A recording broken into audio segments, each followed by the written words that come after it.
There's a cooler. I'm all in. Poker is broken, and this is one of the players who is breaking the game. Will Kassouf is notorious for his yapping tendencies. Check bluff, turn the double gutter and missed. Never mind. Once or twice, I'll give you the option, once or twice. Once, I hold. Be proud of yourself. You're pathetic. But what I'm focused on is how slowly he plays his hands. After watching this hour segment of the World Series of Poker livestream, I estimate that over 18 minutes was spent waiting on Will Kassouf to act. And that is way more than it should be. Will Kassouf didn't invent wasting time, and he's not the first person to try this in a poker tournament. The World Series of Poker tries to prevent this problem with a clock policy, where if a player takes too long to act, a tournament director will count down from 1 minute. If the player doesn't make a decision before time runs out, the player loses the hand.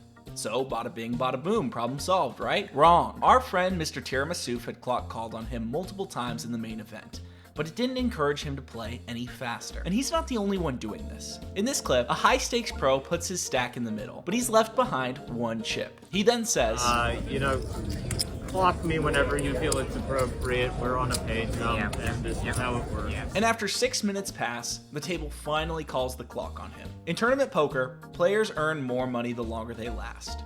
Poker has a problem, and its problem is stalling. You think I'm stalling? Now, other tournaments have tried to solve the stalling problem by implementing the shot clock. The shot clock system works similar to basketball, where every action has a countdown.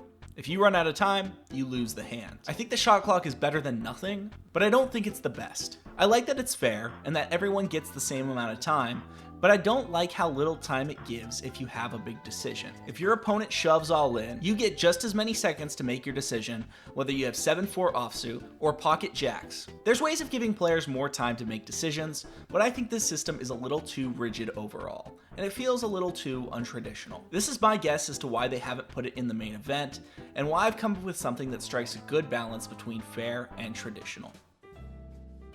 Poker isn't the first game to encounter the issue of stalling.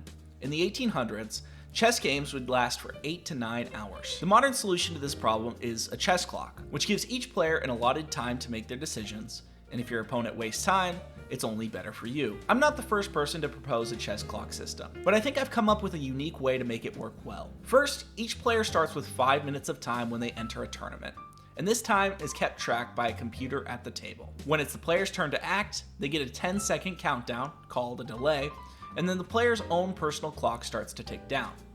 If this personal clock runs out, their hand is dead. After the hand, 5 seconds will be added to each player's personal clock, so long as they haven't exceeded a cap of 15 minutes. The dealer will operate the clock, and there will be LEDs at the table to indicate whose time is running and to help make sure that everything goes smoothly. I know this sounds like a headache at first, but here's what I like about this system. It stops stalling. Players are incentivized to preserve their time and thus act quicker. It allows more freedom for players to make tough decisions. Instead of having a rigid structure, they can still take more time to make the right play. But here's the best part. When you bust out of the tournament, instead of cashing right away, your time starts ticking down, and you only place once you hit 0 seconds. If someone else busts after you, but has no time left, they get placed lower than you. This is great because if a player is about to go all in, normally there's an incentive to stall. But now, waiting does nothing. If you lose the all-in, you'll have just as much time as you would have spent at the table. This system isn't finalized. I don't have the numbers down perfect, but I think it would be a good starting point to try it out. This video started with one man, Will Kassouf. And while I don't like his stalling, I don't think we should be blaming him for breaking poker when poker has been broken for a long time. Will Kassouf is not dumb, and he knows what he's doing. His stalling is just one of many antics to put people on tilt. Sometimes I think he takes it way too far. Your faces. I'll remember you next year. Yeah. All these things. Bunch of lean. Pathetic. But his game is to make you crumble, and there's nobody else who can do it like him. 3, 2, 1, go! Do it, Mark. Not like that. You got it, you got it. There's a cooler. I'm all in. Can you check it blind, sir, just to save some time?